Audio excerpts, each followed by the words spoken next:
Awesome. Well, I'll start just a little bit of the advanced prep here. We know everybody's got busy lives, busy schedules, but thank you all for joining us here today for advancing your career in filmmaking, festivals, pitches, and gatekeepers. We're excited to share some of the inside keys of how to really move the ball forward. Breaking into Hollywood and staying in the game is not easy, and I'm fortunate to have these two all-stars with me today to help share these inside tips. But if you have a script, you have a project on the festival circuit, maybe you just finished the festival circuit, you're trying to find distribution or trying to take that next pitch into your follow-up project, we're gonna share some keys that I think will really help you today. I'm going to introduce myself real quickly. I'm John Fitzgerald. We'll let these guys introduce themselves, and then we'll jump into how the show's going to run today. Hey, everybody. I'm Chris Barkley with the Make It podcast, and I'm also a film producer. Been part of 3 feature films that are all in worldwide distribution, handful of short films. I'm a PGA producer, and I'm also a reader of the Blacklist, vice president of the Nashville Film Festival, and I'm on the Financial Advancement Committee of NPR, so in WPLN. So Nick, take it away, please. Oh, I will take it, my friend. Yeah, so all the stuff that Chris said at the beginning, I just say ditto, right? So co-host of the Make It podcast, film producer, 3 feature films. Been doing the podcasting for a couple of years now, and just want you folks to know why we do it. We do it for the same reason that John is doing what he's doing here today for you folks, is that we want to make sure that we're providing insight, information, advice, and even perspectives from other people in the film industry to the filmmaking audience. So whatever we can do to bring knowledge and insights, to you folks, that's what we're going to do. And we really appreciate John for inviting us to do that again here today. Thanks, guys. Yeah, it's an honor to have you join me here today. And so I'm John Fitzgerald, and I've had the pleasure of being in the film festival space for many years. As some of you may know, I was a co-founder of Slamdance and had the opportunity to run AFI in Santa Barbara. I've done a lot of festivals. I've also made a half a dozen documentaries and wrote a book called Filmmaking for Change. And along with these guys, I've spent a lot of time just really investing into supporting filmmakers. It's really what I do. And a couple years ago, I started doing some courses with a partner, Justin Giddings. We did Film Festival Mastery. I do one on Distribution Revolution. And we're just here today to share some keys to help you jumpstart your career or get to the next stage. So I'm going to tell you really quickly kind of how this is going to run today. So everybody understands, and yes, we are recording, and yes, we will send replays if you have to jump. But essentially, we're gonna talk through these 3 keys, and I'm gonna rifle through really quickly. I know your time is precious. We're gonna get through it really quick, 5 to 10 minutes on each key, and then these guys are gonna jump in and share some more words of wisdom. And then after we get through the 3 keys, we're gonna open up to Q&A. So you just throw a question in that chat. We'll do as much as we can. We definitely want to try and keep this to the hour, get you back to your day. But the other thing you should know is there's going to be information in the right margin there where you can actually figure out how to find us. You can reach out to us. You can see some of our products. These guys have an amazing store, so visit their site. They'll put links in for their podcast. So we'll let you know how to find us kind of at the end. And again, we'll follow up with everything else. But I think we're good to go. Any final thoughts, guys? Before I jump in here, I'll start to share my screen. Based on how many slides we have prepared today, I think we should just jump right in. Okay. Yeah, let's go. All right, I'm going to share my screen. And it's here. Bang. Window.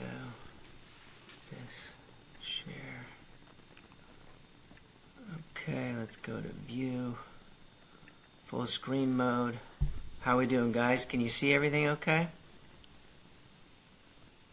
Yep, I can see it, and see if everybody in the audience can see it too. Just give us a thumbs up or just say yes if you can see it, and we'll take it from there. Cool. All right, let's jump in. So here are the 3 things we're going to talk about today. We're going to talk about festivals, pitches, and gatekeepers. First up will be festivals. We're going to talk about strategy, networking, how to follow up. Pitches, we're going to talk about goals, your script, and your package. Then we're going to get into reps, exhibitors, and partners under gatekeepers. The first thing here, again, is festivals. So when you have film festivals, you know, some of you have a film that's ready to go. Some of you may be just researching which festivals could be appropriate. But the truth is, there are specific categories in the film festival arena, right? So it's important to know which festivals are industry festivals, which festivals are destination festivals, community festivals. Most of you are going to want to put those laurels on your poster. You're going to want to talk about them in your follow-up materials. So you got to make sure they're credible. So you got to do the research. And then hospitality, if you want to network, you need to go to festivals that have strong hospitality programs, right? And getting on the radar. It's amazing to me how many clients have told me they can check their Vimeo stats and their films aren't even being seen by festivals. They're not always being open. I'm going to skip those for now and just jump right into festivals. So you're All right, John, let's just make sure we're flipping through the slides. I think for me, I see the first me slide too. still. You don't see the festival strategy slide? We see advance Nope, your it's all the career in first one. filmmaking slide, which I think is the opening slide. Opening slide. Okay. And this could be Man. could be because you may not be in present mode. Are you seeing me now? Your screen is no longer sharing, but I'm sure that's going to change here in a second. We see you. We see you just fine. But the Okay. All right. Well, if you see me, then I feel like I need to share my screen again. We'll try this one more time. Worst case scenario, I'll talk people through it, and then I'll share it. all good. We're here for you, John. We're here for the filmmaking community and for you. We have nowhere to be but right here. This is the best place in the world to be. All right. You seeing my screen Yeah. now? Yeah. There it is. Yep. Festival strategy. Okay. Cool. And if I click again, are you seeing that one? We see TIFF. Yep. Okay, sweet. All right, so maybe the screen sharing was on full screen and it didn't like that. So we'll just use this Okay. one. Go with it. All right, so your strategy is driven by your goals, which means, are you trying to sell your film? Are you trying to just get laurels for your film? Are you trying to network? Are you trying to meet other filmmakers? There's a lot of reasons why people play film festivals. It's important to understand what your strategy is before you jump in. TIFF is one of the top tier festivals, obviously in Toronto. This is a festival that has become essentially a market. It's also a place where people launch prestige pictures in the fall if you're in the studio game. But you can meet a ton of people there. It's a great festival. But you have other festivals that aren't top tier, like Newport Beach, but it's still a great film festival. You meet tons of filmmakers. They have great panels. So it's a top regional festival, if you will. Dances with Film, same thing. Great industry festival with some regional mixed in, and it's not quite as popular as Toronto or Sundance, but you're going to meet a lot of people and you're in Hollywood's backyard. So you got to do your research. If you're interested in networking, hospitality is important to you, right? So you got to find out which festivals have strong hospitality programs. You want to go to the parties, go to the mixers. And then the last thing is stay on the radar. You need to make sure that these festivals know you exist. Find an excuse to follow up with them. They're getting thousands of submissions, so you need to know which. You need to be able to reach out to them and say, I shot my film in your area, or my lead actor lives there, or we just got a distribution offer. Whatever that excuse is, follow up, help you bubble up to the top. Sometimes just sending a trailer link can really help you. Networking is really important. We talked about that. You're going to have an opportunity to connect with other talent at festivals. Writers, producers. You're a writer, you might meet a director, you might meet an actor. So it's important to just get out there and connect.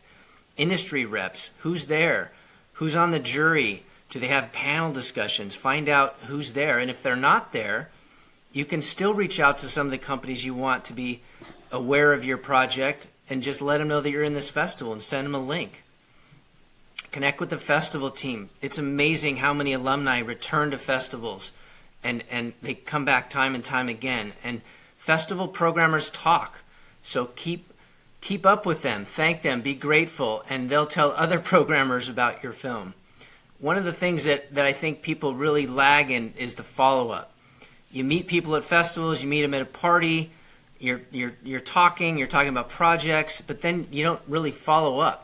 It's really important to just follow up with the filmmakers that you met there, and they could be potential partners for future projects, or remind them of something, or maybe they have something coming up that they didn't have when you just met them. So just follow up with them. Again, thank the festival team. Good thing to stay on their radar. They'll remind other programmers about you. And then follow up with industry contacts. It's amazing to me how many times you meet somebody that's in the industry. Maybe it's an investor, maybe it's an executive, maybe it's just another producer. And then you get home and you get back to your life and you forget to follow up. And I think that that's a missed opportunity.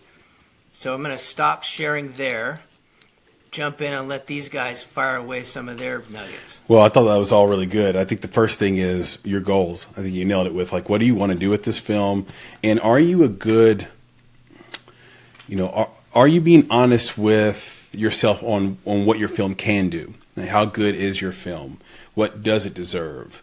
Right? So if you have a goal of, I don't know, selling your film for multiples of millions of dollars in a festival, but it's not good enough to garner that, you should know that first. You should be honest enough with yourself to say, okay, this one wasn't the one, and then maybe your goal will be to garner laurels. Laurels from film festivals that don't have a name, they don't mean a lot in terms of being able to sell. But what laurels would do on your cover art is get people to stop and consider watching it. So if you're going to collect a bunch of laurels, make sure that shows up on your cover art, make sure it's part of your marketing, part of your branding. And then when you get that services deal, or you're able to shotgun that movie out to AVOD or SVOD and other places, people will stop and say, okay, this isn't like, some crazy movie from, Nigeria. That's on Tubi. This movie has been awarded, and not to say that all movies out of Nigeria, but they're not. But you guys know the Tubi movies I'm talking about. Okay, this isn't that. Maybe I should give this a shot, and then that will, be streaming dollars for you. So, Nick, do you have anything you want to add to that? Yeah, I'm just going to first say I love So, but I'll just take it back to the goals thing as well, because I think that's spot on. But I will offer this, that those goals need to be identified when you're making your film, so that your festival process is part of meeting the goals for your film, right? So it's a little bit less about a goal for the festival. It's about the goal for the film that then brought you to those festivals to do all the things that John was talking about. So make sure you have those goals set. And then back to what Chris was saying, just be honest with yourself, right? Be realistic as possible. I know as creatives, we're all hopeful and we're all dreamers.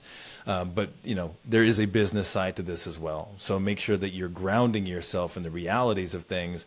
And if this film is just the film to get you noticed, to get a laurel, to get some work under your belt, to get some experience, that's okay too. It doesn't have to be the thing that puts you on the map.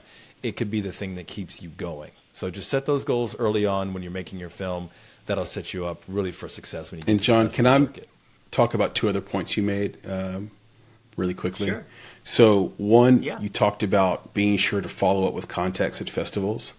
This is a pretty good idea, obviously, on its face, but temper those requests with some of those folks. Like, don't ask for everything in the world in an email. So this is a concept that's called the yes ladder, and the yes ladder comes from psychology. A study, I can't remember which university, John, but basically it says if you ask someone a small favor first, they are much more likely to do a large favor for you later. And the yes ladder is a wonderful tool for filmmakers to use, especially at festival. At festival, if an industry person is there, they really, really, really want to have a good time. And they're there kind of to get away from their day-to-day.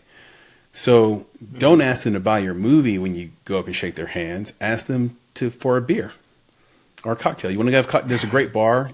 Or offer to buy Yeah, them a beer. can I buy you a cocktail? Can I buy you a beer? And let it start with that small thing, and then maybe you can hit them with something a little bit bigger via email down the line, or even later that night, or whatever you want to do. But that's how you do it. You use the yes ladder, very, very small, easy yeses in the beginning, and then try to get a big yes later. Of course, at some point, your work does have to show up and be great. And then the other thing, and I think, Nick, you actually touched on this as well, which is film success versus festival success. There is a such thing as working a festival successfully, completely aside from the goal you might have for your film. If you go to enough festivals across the nation and across the world, you will run into the same people over and over and over again. And that becomes a community. Festival Yeah, gypsies. you become a family, and it becomes a thing. And now you have this group, this network that you have that are just, they're rooting for you. They're helping you. Every contact that they make is a contact you just made. So if you want to go to a festival, and you're going to go to a lot of them, that networking piece that John talked about is key, and knowing that you're going to see these faces again and again. Yeah, so I just want to just do one clarifying thing and just say thank you to John for clarifying Chris's statement earlier about asking for the beer, because I was just thinking that I would go up to somebody at a bar and be like, "Hey, can I have your beer?" Right? That might not work out too might well, not be right? as great. So, Some people can get away with right, it. Some people So I have gotten appreciate away with you, it. John. Right. Some All people right, don't back want to a beer. John. What you got for Some us? people want a cocktail. Right. All right, That's so let's right. just move into pitches here. It's something that you just mentioned, the idea of like the ladder. yes ladder. You don't want to ask for the moon, but the important thing is when you're reaching out to people to advance your career, you gotta have your materials put together properly, right? It's amazing to me how many people just try and get somebody on the phone and they're not ready to actually have that conversation. You got to have everything set. So we're going to rifle through the goals and the script, whatever it is you're developing. It's a feature script. It's a new show. Whatever it is, you got to have your materials down. We'll talk about the package. So again, are you trying to sell your script? Are you trying to sell your movie? Or is it more important for you to raise money for your project? It's important to have that distinction. Or is your primary goal to just find representation? I can't tell you how many people I talk to say, I need to find an agent, I need to find a manager. We're going to cover that in the final key and tell you why that may or may not be really critical for you at this stage to advance your career. But it's important to know if that's primarily your goal. And when you're developing your script, you got to think about, again, to Nick's point, what were your goals of this project? Was your goal initially to develop this so that you can get it into theaters? Or are you developing pitches to be on streaming platforms? It's a very different game, and the honest truth is it's really hard to get a Netflix show or a Hulu show or get a show financed for one of the major platforms these days. It's much easier to develop an independent feature, but there are festivals now that will show series. Is the script ready? This is the single biggest problem with most movies today. The script isn't ready before they go into production. One of our partners, Writers Boot Camp, they have great packages. You should visit them. If not, find another service or friend to give you comments, give you coverage. Really important that your script is ready. And then finally, let's talk about the package. Nuts and bolts, right? If you're going to try and go out and raise money to shoot a movie, chances are you're going to have to know how much you're trying to raise, right? You can't do a budget until you do a schedule. Can you shoot it in 3 weeks? Is it 4 weeks? Is it 5 weeks? So you got to get prepared, do the schedule, do the budget, and have your pitch down. You're going to be having cocktails, having that beer. You got to be ready to talk about the project. And one of the things that we always talk to filmmakers about when you're on the festival circuit, you've got a lot of momentum. People are loving your project. A lot of times it's just short. What's next for you? Is it a feature? Is it a series? Is it another short? Be ready to talk about that next project. And the elevator pitch, you guys know why it's called an elevator pitch, right? You got to be able to get the pitch out by the time you get to the bottom floor when the elevator opens. Pitch decks, really important these days. 20 years ago, there was no such thing. Now everybody needs a pitch deck. And I'm just showing you 2 slides today because they're the ones that aren't quite as obvious. You're always going to need a synopsis, some stills, who's your talent, what's the lay of the land and the space and the genre that you're going to be filming in. But 2 slides that are critical, especially if you're trying to raise money, you got to know what the offering is going to be. Are you trying to raise $500,000? Are you trying to raise $1 million? What is it that you're offering these people? And then what's the return on investment, the ROI? People are going to want to know that. If I give you $25,000, when do I get my money back? So figure out what that waterfall is going to look like and be ready to have those conversations. All right, gatekeepers we're going to hold off on for now. I'm going to stop sharing screen and let you guys go to town. Yeah, I mean, Thoughts on pitches? yeah, I think I have a few thoughts on this actually. So your script being ready it goes without saying. If it's not ready, you're not going to do well. The question is, how do you know? That's what people need to know. How do you know when it's not ready? Especially when you've been living inside of a script for a long time. You can hallucinate. You can have hallucinations. Can't tell you how many times I've seen that, and it's because you live with it. This is your life. You're spending every day on the story. You're inside of it. You stop seeing things that other people see so clearly. It's like listening to a song where the singer is flat. And if you sit there and listen to that long enough, or play a piano that's out of tune, your brain will make it in tune over time. It will cease to sound flat over time. So that's what happens with us as we write. It's good to have a brain trust, and it's good to be able to have tools to evaluate. So what I like is just making sure pre-pro is long enough. I think the thing we want to do as independent filmmakers is come through on our promises. We're really, really dedicated to that, right? So we say, we're going to shoot August 1st. No matter what, we are shooting August 1st. Well, what if you didn't have time to do the pre-pro correctly? What if you didn't break down every scene to make sure you could actually shoot it? Did you have time to do the table reads? Did you have time to make sure this stuff was feasible, have the right cast? But what happens is we barrel forward anyway. We say, okay, no matter what the shortcomings were in pre-pro, we're going to shoot the movie anyway. That's always a recipe for disaster. And we haven't even talked about making sure your contracts are in place, the business side is done correctly, right? You should be in the black before you start shooting, ideally. So I think script ready, yes. How to do it, I think that's how you do it. You have to do a scene breakdown. You have to have a group of people with you that stay objective. Have at least one person that's not part of the film that you trust, taste-wise, to go over it. And they're going to tell you some hard truths that you're going to hate. Take the note, though, because that's going to be what the audience is. I think on pitch, there's a variety of pitches. I kind of want to separate pitch from elevator pitch. Elevator pitch is almost something that you luck into if it works. You got lucky. You caught somebody. You got a minute. Give them your pitch. The real pitch is in a room with producers, and it's longer. It's detailed. You have to have a pitch deck.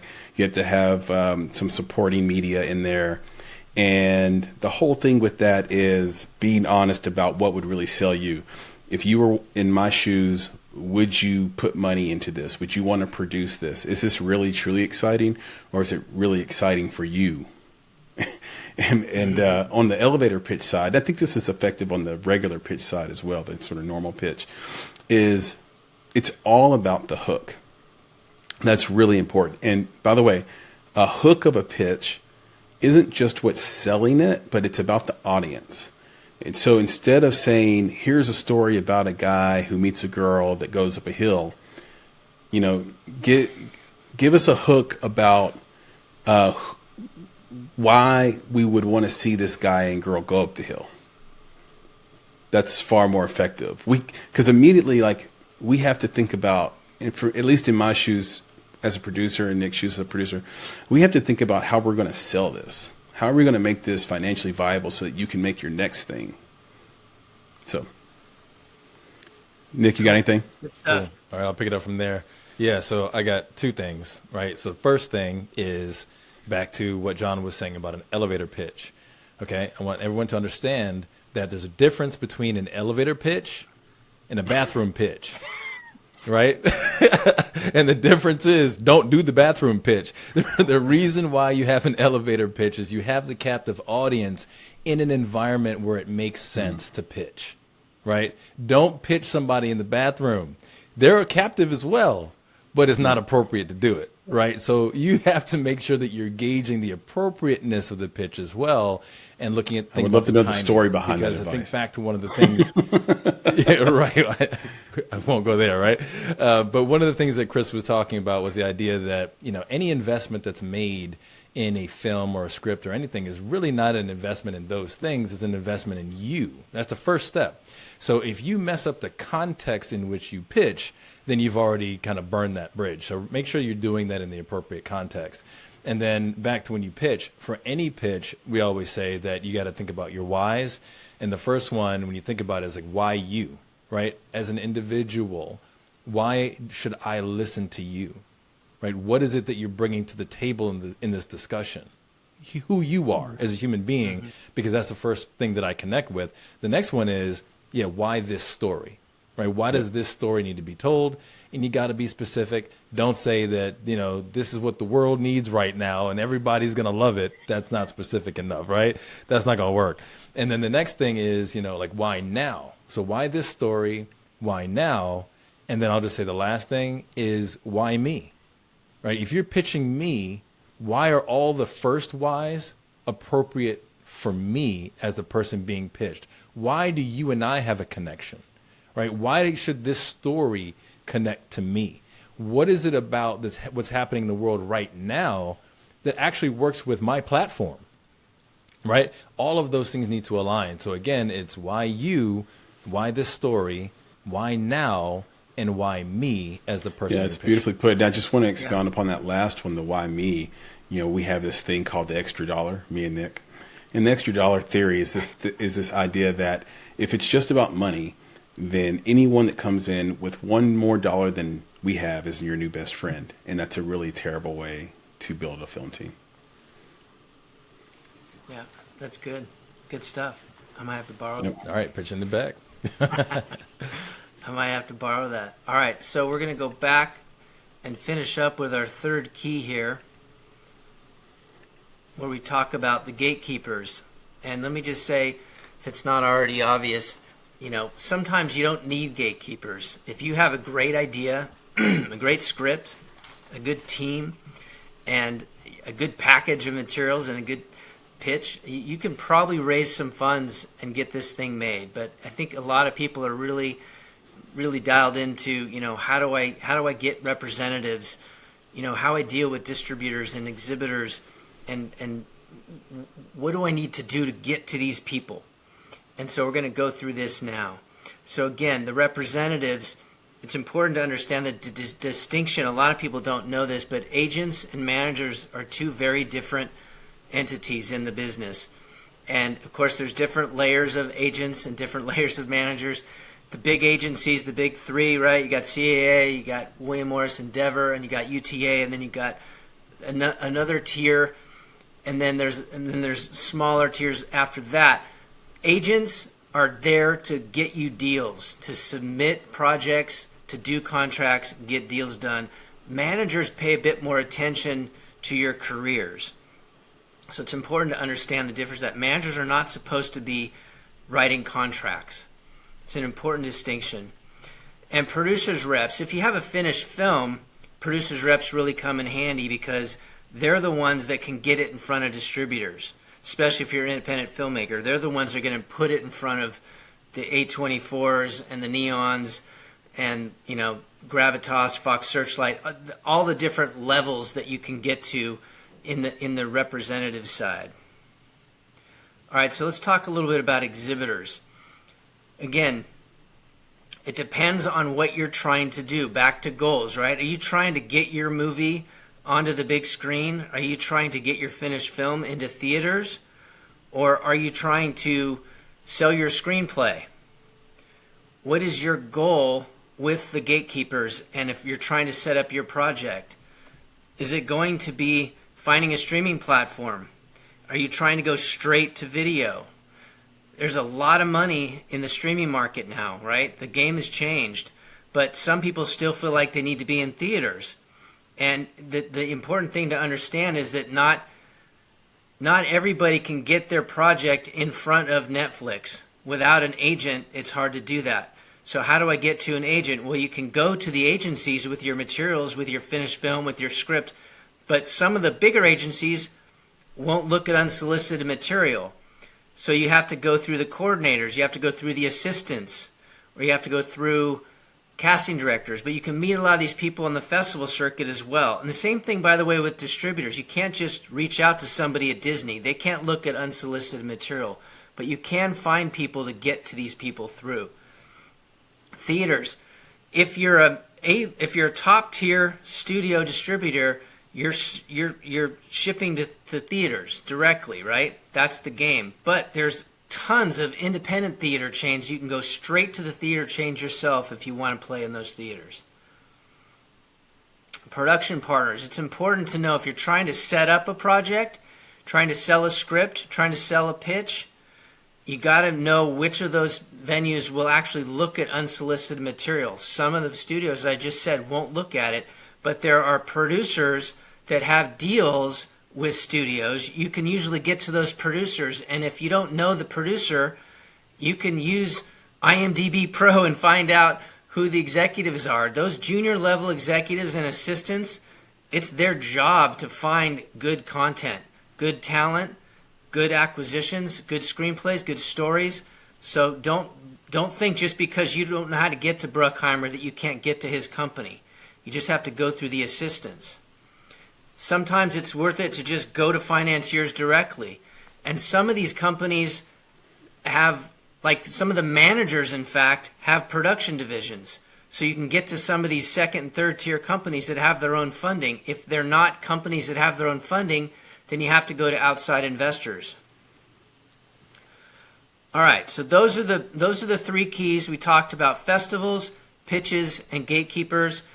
I'm going to stop sharing my screen and throw it back to you guys for some ideas around representation. I'm curious just to hear, because you guys have been in this a while, how important do you guys feel it is to have representation at the top level agencies or management companies to advance your career? I think it's really important. I mean, like, it's not necessary at the beginning, and you might not even get it at the beginning of your career. It's not necessary if you need to, or if you're hoping to be an independent filmmaker. Maybe you're doing guerrilla style filmmaking, documentary making. I don't think it's going to be, 100% essential. But the way that the industry works is they talk through intermediaries. So it's very difficult for you to get a meeting where you have the gatekeeper really is your agent, right? That's the gatekeeper is that agent that makes the other party realize that this is legitimate, because you can't imagine the number of solicitations and requests that studios get and that executives get, and how little time they have to sort of spread that around to every person that has a request. So a way to funnel or filter out the people who are less serious with the people who are more serious is through, or the people that are more ready, I should say, or less ready, is through agents and managers and through representation. And an agent's job is to basically gatekeep your talent. Same with the manager. Both of those people, those job titles, they have to truly, truly believe in your talent. If they don't, you got to fire them. But they have to believe in you. They have to see something in you, and that's why it's hard to get representation. But just to clarify something, No, sorry please. to interrupt, but I want to just be clear on the independent side, right? Because let's face it, most of the top 3 talent managers and agents aren't necessarily signing somebody right out of Sundance unless they won the top prize or they're the next Tarantino or whatever. It's hard to get to the top level agencies and management companies. But for the filmmakers that are on the festival circuit, excuse me, and there's roughly 15,000 of them, those folks don't necessarily need to get to the top tier. They're not trying to cast A-list talent for their next project. No, So and I wouldn't to help those guys out, like getting to the next 100%. level down. And I wouldn't say you need a top tier agent or manager in that regard. You need somebody that's hungry and wants to succeed as well. The thing about an agent or a manager is they don't get paid until you get paid. So they have to be motivated. When we talk about the branding and marketing side, in post, you have two choices. You can go with a experienced sales house that's going to cost you an arm and a leg, or you can go with a young sales team that just started that wants to make a name for themselves. And you find this dichotomy across industries, young, hungry lawyer. If you get a lawyer, or do you want a lawyer that's established as a network, costs you a lot of money? And so the same thing is true of agents and managers. You find them where you're at, and then hope that you guys can come up together and do great things together. Now, you can, if you have the money and you're independent, get a publicist. That'll raise your profile and help you get an agent or manager down the line.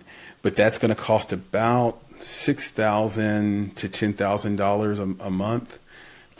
So it is pretty expensive if you want them to do a great job, like get you TV postings and podcast bookings and things like that. Maybe they'll cut you a deal. And it helps if you have a project to talk about, right? If you have a film on the circuit, you want to hire a publicist to help drive some awareness. Yeah. Don't just have an idea and go spend $5,000 on a publicist. They're not going to have any. Yeah, because it'll raise your profile. And there's a company that we're affiliated with called Brandmark Digital. You guys can look them up online, brandmarkdigital.com, and I believe is the URL, Nick. And there's publicists there, and they have a discounted rate for filmmakers. Thanks to our affiliation. So that, to me, that's a really interesting way to get your name out there while you're building up your repertoire for an agent or a manager. Was that the question you asked, John? Because I can talk about some other areas of gatekeeping too, if you'd like. Well, no, I think it's important, and I want to hear from Nick, but I think it's important to have the distinction, because there's no doubt that you can really use and in fact need an agent to get some of the A-list projects through the studio system. But I think that there's a lot of filmmakers that I've talked to that say, I just played the festival circuit and I've got a script ready to go and now I need to find an agent. And I don't want people to feel like if they can't find an agent that they're dead in the water. There's first of all, to your point, there's ways to go to the agents at the level that you're at, right? That are trying to grow with them. It's a completely different process, John. They're looking for talent. What you're describing, John, is a completely different process, right? If you already have a show or a movie at a festival, you already did the thing the agent was there for in the first place.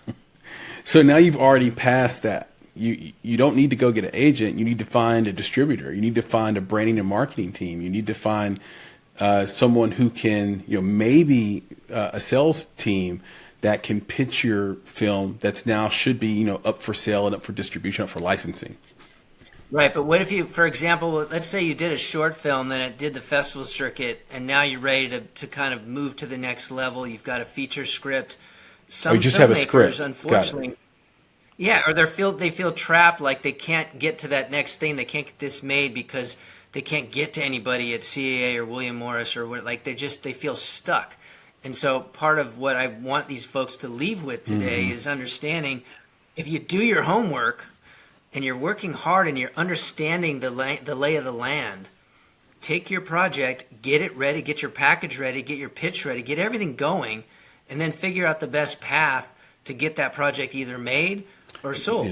But it doesn't have to be CAA and Disney. Now I'm with you. I now see exactly what you're saying. So you have a script, you did a short film, you have a script, maybe the script won a screenplay writing contest at a festival, maybe it got added to the blacklist, and so it's really good, and you want it to get made. Now I'm totally with you there. Yeah, I think what I would say to that is this, and this is another thing that me and Nick always say. People want to attach themselves to a moving train.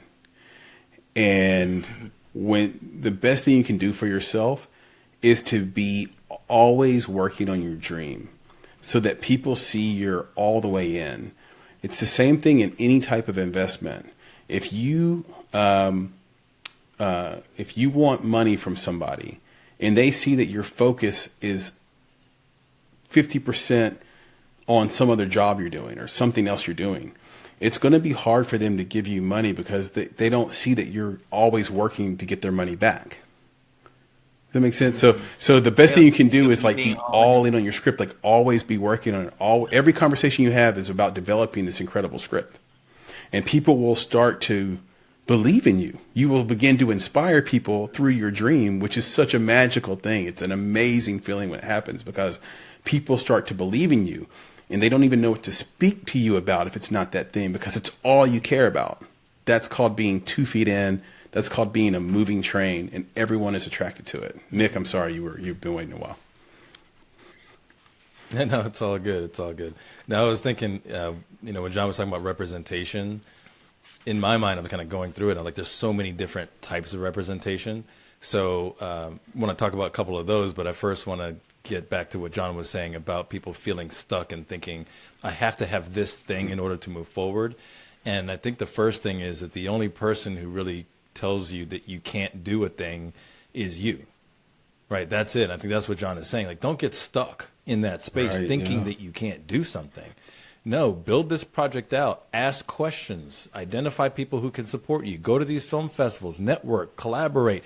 Like, there's all these opportunities literally waiting around the corner, but you can't see them around the corner if you don't walk around the corner, right? So don't get stuck in place. Yep. And then the second thing I was thinking about when you're talking about representation, and Chris brought up a couple of these points, is that there's so many different types of representation that are actually very important. And one of them is the publicist, as Chris mentioned. But there's, like, what is representation about? It's really about a couple things. One is someone else is in the room when you can't be in the room, or someone's in the room with you who has a different type of expertise that you don't have. Mm-hmm. So I think about, like, representation also comes from a casting director, right? They have access to people and to networks to get people into your project that could then get it to that next level, right? You don't have to film the thing, but if you get an attachment, right, you get someone who's willing to be attached, that in itself can help you sell, right? Getting a lawyer is representation, right? Making sure that all your contracts are squared away, that you're doing everything by the book so that you don't get screwed later on in a deal. Managers, agents, their representation as well. Even mentors. Again, mentors can be representation. They can be there for you to give you the advice that you need, and they can also be there, again, in a room that you're not in, because you're doing what Chris said, right? You are telling the world that you want to do this thing and that you are this person. And that mentor, that friend, that colleague is going to take that into a room that you're not in.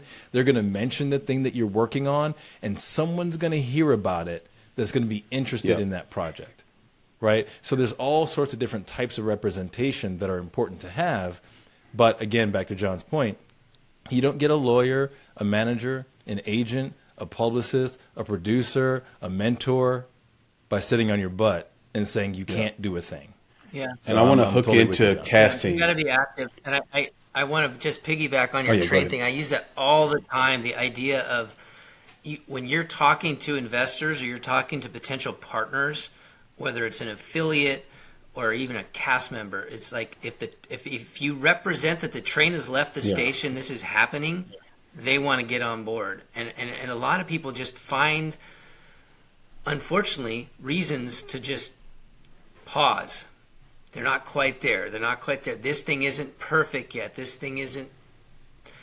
And it just slows you down. And I think if you just gain some momentum because you're confident in your script or your movie, the train left the station. And John, all this stuff is easier said than done, right? Like me myself, I battle with these ups and downs my whole life. You know, I can be in a dark place and have to pull myself out of it, feel down, feel depressed, feel like it's never going to happen, and you have to pull yourself out of it. Like, you can, it's easy to pause, first of all, and it's easy to listen to the devil on your shoulder telling you you're not worthy, and, you know, all the imposter syndrome stuff.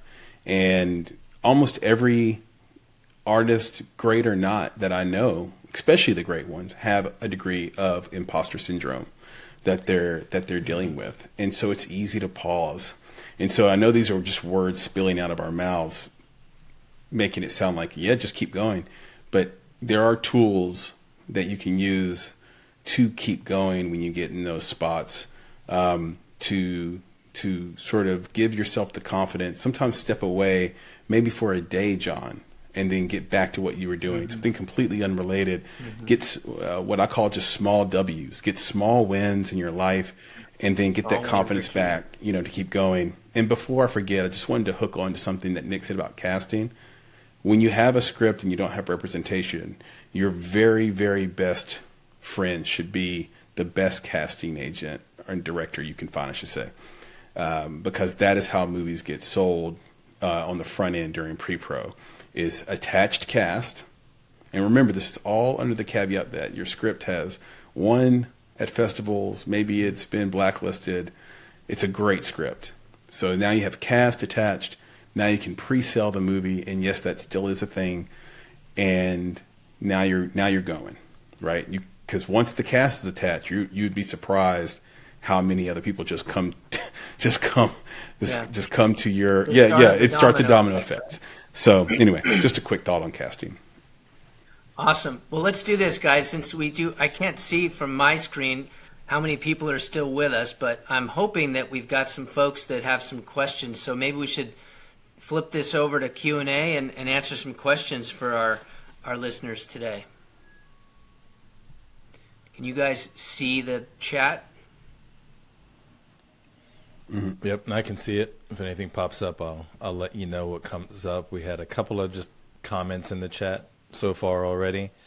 I think we've actually answered one of the questions that came up about pitching. So I think they had actually asked that question right before you went into the pitch side. But we'll see. Yeah, we'll see what comes up in the chat. But again, a lot of good comments there, and I've been commenting back as. Okay, and do we want to just read these out, Nick? The questions that have already come through that maybe we haven't answered. Yep, and Nil has let everybody know to go ahead and put some stuff there. One of the questions that did come up was, at what stage in their career does a director or producer need an agent or a manager? So that kind of gets back to what John was saying as well about, hey, you don't necessarily need it up front, but there is a stage in which that would be preferred. Yeah, and I don't think we nailed the stage. I'll just throw a quick answer out, and then Chris can kind of follow up, because I think he's got some great ideas on this line as well. But I think the important distinction is where you are in your career and what kind of project it is, right? If you just finished the festival run with a short or an independent feature, and it might find a home on streaming platforms, and you want to make another one, and it's in the $500,000 to $2-3 million range, and you can raise the funds and get it made. If it's a solid screenplay and you've got the right materials, you can probably get all that to happen without a manager or an agent. But if you've got a great high concept script and it was on the blacklist, and you're trying to get it made by a studio, or it's going to cost a lot more money and you're going to need talent attached, then it might be more helpful to have an agent or a manager to help you move it up the chain. So I'll let Chris follow up. No, I think that was great, John. I mean, like, we just need to be clear and have a clear line of delineation between what these jobs are, both on the sort of industry Hollywood side and on the independent side. So on the independent side, a director is typically the writer of their films. So the question is, do you want to be a director writer of your own material going forward? Is that your goal? And if so, you can't. No one's going to kill you for getting an agent or a manager in that situation. That makes a lot of sense, especially if you want those films to be sold to large distributors and have a theatrical run, things like that. But it's not necessary. On the industry side, if you're a director, what you're saying to the studio is, send me great movies that you're going to greenlight to shoot. And so you absolutely need a manager, or not a manager, but an agent. Let's talk about the producer side. There was a director/producer thing there, and I know exactly what you mean. I think it was, who put that in there? Was it Eugene? I know or was that, no, that was Bev. I think maybe it's either Bev or Eugene. Either way, thank you both for joining. That /producer on the independent side makes a lot of sense, because a lot of times if you're a director, you also are doing all the stuff. You're doing all the wrangling of cast and contracts and budgets, and you're actually producing this thing as well. But on the industry side, if you're a producer, you're somebody who's been chosen by a studio to develop a project. You've been given $12,500, which is insanely low. It's like the same rate it was in 1971. That's going to change. Seriously, that's going to change soon, which in 1971, that was a good chunk of change, because you get $25,000 to develop, and then you get your fee. And your fee is between 5 and 20% of the budget. Or sometimes if you're a really well-known producer and they're going to use you in the marketing, you're so well-known, then you can just call your own shot as a flat fee. What's my Yeah, exactly. So you got $12,500 to try to develop this thing and make it into a movie that's ready to shoot, and that's just a whole different job than on the independent side in a lot of ways. And no, you don't need an agent in that case, because you're basically like the liaison between the studio's money. You're the custodian for the studio's money and the filmmaker's set.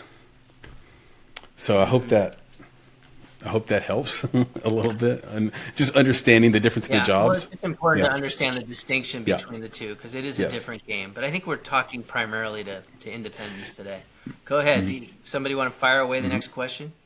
Yeah, I got another one. We've got a couple of questions in the chat, and I want to throw this one back at you, because this was part of your presentation earlier. But the question is, can we revisit finding the right festival? Is it still important the order in which you go to festivals, i.e. Sundance, before AFI, etc.? Well, there's two big questions there, and I think the most important one is not to put all your eggs into the Sundance basket. I've done a lot of articles about this, and it's not just because I did Slam Dance that I'm saying this. The truth is, it's less than 0.5% of the people that submit to Sundance get in. Less than 0.5%. So don't put all your eggs into that. It's amazing how many filmmakers make their movie, and they've got their map, right? Their strategy, and it always starts with Sundance. Well, guess what? Don't plan on that. There are so many great festivals out there that can help you get strong laurels, credibility in the industry. You meet other filmmakers. I walked out of a pitch once with an investor because I was on a panel at a medium-level festival. Festivals are great opportunities for all the things we're talking about today. Don't put all your eggs into the top tier. So that's the first answer. The second answer is, yes, you can revisit festivals. You got to be careful where you have your premiere. You want to be careful that you're not giving it to a tiny festival that's on Film Freeway. It has no business being there. You need to play a festival that has some credibility, which can lead to other festivals. And regional festivals are just as important as the top tier. So hopefully that answers your question. Film Festival Mastery, you can get a lot out of that website. Yeah, and if I added anything to that, I would just say, know the difference between festivals that are Oscar qualifying or awards qualifying or not, and know the difference between a festival that is in a market and a festival that is not a market. Yeah, it's all about doing your homework. Cool. All right, let's run to this one. One of the earlier questions, it says, do you have any advice for pitching feature documentaries? This is right up John's alley. Very specific. Yeah, I think, again, it comes down to kind of what level and what class we're going for. Obviously, Participant Media just left the building, and it's a sad time for a lot of documentarians. But the truth is, there are a lot of investors out there that are interested in movies that have something to say. SIEsociety.org is a great company. They have a fund. You can pitch them. You can apply. There are a ton of grants that you can get for documentaries, but is it a bootstrap documentary that you're going to try and do yourself for a few $1,000s and you're going to throw a camera on your back, or is it a bigger project that's $500,000 or more where you need bigger funding? But there are a lot of organizations. I would definitely look at Documentary Now and docsociety.org. Great case studies, great budgets, and great resources. Outside of that, I would say, pitching the why. I think Nick mentioned this earlier, the 4 whys. Why now? Why me? Why the story? And why you? Pitching those 4. Yeah, why is there a call to action? And are there partners that are looking to support that in climate, in education, in human justice? Like, what category and how do I get partners? Exactly. Let's say I have a autistic daughter, right? And you have a documentary about autism. Suddenly, if you're pitching me the why me as a producer or partner or investor, or whatever it may be, it now becomes really personal. Like I'm in. If this thing is not a terrible or a joke or whatever, like what's it cost? And then you have to talk about where you're going to sell it. And that's a really big issue with documentaries. Like, have a plan for distribution that makes sense, that isn't completely vanilla or overly broad. And I think that's important. We have a friend in the industry that runs I think it's, what is it called? Oh, I'm having a brain fart. Indie Flicks. And she has such a smart distribution idea for her documentaries. Yes, Sheila Andreen. I didn't know if we wanted to say her name, but yeah, Sheila Andreen, and she distributes through education, K through 12 education, and it's been great for her. She shifted her whole model to social impact. That's what she's doing now. Well, the other thing that I'll say, and I mentioned this in the presentation, but really, really important, and there's tons of demos, and my email, if you don't already have it, john@causepictures.com. I'm happy to share case studies, but you need a really good pitch deck.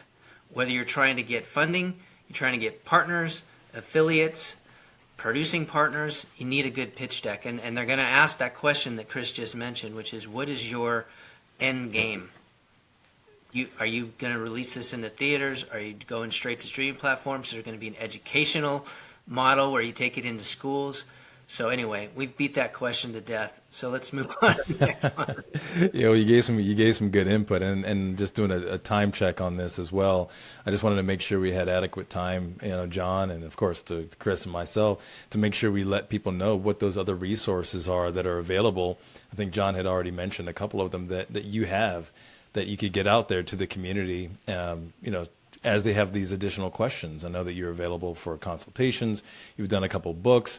I think it'd be good for you to, take some time to talk about those. And then some of the questions that we didn't get answered, maybe there's a secondary opportunity for us to follow up and answer some of those questions from today. Yeah, I appreciate that, Nick. I'll just throw a couple things out for folks. And I can't see that screen that everybody else sees, but they can reach out to us through the host and our links there. My email is jon@causepictures, causepictures.com. I'll throw it in the chat. But yes, we have a bunch of great courses, and I love talking to filmmakers and helping them answer these questions and meet you wherever you are. So reach out, hit that button at causepictures.com. I believe you can book a one-on-one call in the host button up there. But the important thing is to know that it's just a 15-minute free call. Tell me about your project. I'll do what I can to help you, give you some advice. These guys have amazing podcasts and resources as well. I believe your links are there, right, guys? Are they in there somewhere? You want to put it in the chat? And Nick, are you going to do that, or should I do that, or should Sam do that? Yep. So yeah, I've got I'll put some more stuff in the chat. I've put some stuff in there earlier for people, but I'll follow up with a couple more links. Just so people know that you can reach us on Apple, on Spotify, Apple Podcasts, Spotify. You can check us out on YouTube, and we've got all sorts of different series. I've mentioned some of them in the chat already. That we have, again, providing great insights and information, some laughs along the way with respect to what's going on in the film industry at large, and as well with the indie film. Yeah, for sure. industry. And the name of the podcast is Make It. If you search for the Make It Podcast on YouTube, we'll come right up. If you search for the Make It Podcast, Bonsai Creative, or just Make It Podcast on any of those other platforms, will come right up. And we named it that because it's less of a, I mean, I know it's a cute little double entendre, but we also want it to be sort of a calling cry for filmmakers, right? It's like, yeah, this is what I do. I'm making things, and I'm going to make it making things. And we want you to really keep that in your heart and go around the world with that message. And to really honor that, we made a bunch of little sort of set level gear, like hats and T-shirts and things you can wear on set that just say it, and then have your city, or a city you love attached to it. And if there's a city you want us to add, let us know. We have 5 more cities coming to the store, but they'll put the link, either Nick or intern Sam will put the link to the store in the chat. And it's just cool stuff that you can wear around and let it be known that you're all in and you're a moving train, and this is your calling cry to being a creative. Awesome. I just put a couple links in the Riverside chat, if you guys can throw them in the Gather chat. Well, I'm good for another 5 minutes. If we have 1 or 2 more questions, the other thing I'll say is, we can't always get to all the questions before we have to wrap these up. But I know you guys are going to have this cut together and eventually present it as a podcast, I believe. I'm going to make sure that we have a version of this that gets sent out as a replay. And anybody that responds to that email with any questions that we didn't get to today, I'm happy to take the time to answer. Yeah, and I can hang for 3 to 5 more minutes. I don't know about you, Nick, but I don't know if you can, Nick. Can we just touch on the pitching TV one? There was a lot of questions about TV in general because we're talking about film, and then and I think Kathy Dorn has a question that's interesting too. If you want to read it, Nick. Yeah, well, I think the general question is, what about pitching a TV show, right? Any advice? So in pitching a TV show, you need a Bible. You need your story Bible. You need to know how the story ends. You need to generally have the first season or 2 written already. If you have a pilot, this can be a double-edged sword, right? Like if you make the pilot, first of all, your investors just probably aren't getting their money back. And that's a really bad thing sometimes because you will have a hard time getting money from them again to go back for your next project. And if the pilot isn't good, then they've already seen what your show is going to look like. And they're like, I don't want to be involved in that. But on the other hand, if it's really great, that can really take it over the top. And depending on how you want it to look, that's how much money you need to raise to shoot a pilot. Sometimes it's based on where you're shooting. Maybe you want some of the tax-based incentives. And so you need to raise the budget to that level to get some of that money back for your investors and for yourself, even if that's more money than you need to actually shoot a single pilot. The other thing is just knowing how the business works. In TV, the showrunner is everything. And so if you get your show picked up, get ready for the whirlwind. Because you have to run the writer's room. You're the producer. You're the rights holder. You're everything. Show running is, I have space for nothing else in my life but this TV show. And because of that, networks and streamers have a hard time committing to first-time showrunners. And so they may bring in a showrunner to co-produce with you. And then that's where you need to make sure you have your entertainment lawyer there, because you can also very quietly have your rights sucked right out from under you. And then eventually in season 2, pushed out of the showrunner position altogether. So a couple of things to think about there. Let me just give you 2 more quick ones. I know, Nick, you've got to jump, so we'll cut this off in a second. We'll say our goodbyes, and people can reach out via email. But 2 things that hadn't come up yet that I'm glad they did. One is that if you can get a proof of concept made or a short version of the pilot, you could take these into festivals and they can be acquired, and it can either become a feature, become a series. It's a great way to be discovered and kind of test the waters. Some Napoleon Dynamite, Whiplash, Bottle Rocket. I mean, some big projects have come out of these proof of concept short films. I think Saw was originally a short.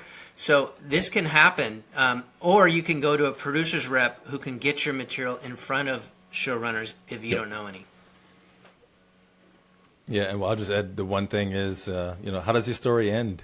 Right? How does the season 1 end? I think that's the question that's always out there, right? It's like, because I think that makes the difference between, do you have a TV series to sell, or do you have an idea for a TV series, right? If you just wrote the pilot, there's no show there. Yeah. It's just an episode. Yeah. So let us know, how does season 1 end? And if you're really good, you've got season 2. Well, how does the show end, right? You need your season, you need your series Bible. 4. Yeah. Yeah. Series Bible. Yeah, There you go. That's the key. So selling a TV series is selling a TV series, not an idea for an episode of a TV show. Awesome. All right, guys, we're gonna cut this off because we could talk for hours, and I know you're right. Back to life. But thank you so much for joining me on this this Advance Your Careers podcast / webinar / hybrid. It's been fun. Again, reach out to us. They have your info, right, from the chat. They have my info. We'll make sure that you get replays, and we wish you all the luck. This is all about doing your homework, perseverance, and the train is leaving the station. That's right. And if we can figure it out, and maybe we can answer some of these questions on our podcast that didn't get addressed on like a special episode or something like that, or in a segment. Anyway, John, this has been an absolute blast. We would do this again in a heartbeat. This is so much fun. And for everyone listening, this is we really appreciate your attention and your time. Yeah. Thanks for joining us, everyone. Sure. You guys are awesome. Thanks, Chris and Nick. I can't wait to hear the next episode of your podcast. And thank you all for joining us today. And keep working. That's right. Keep fighting the good fight. Keep fighting. All right, folks. Be good. Take it easy. Bye.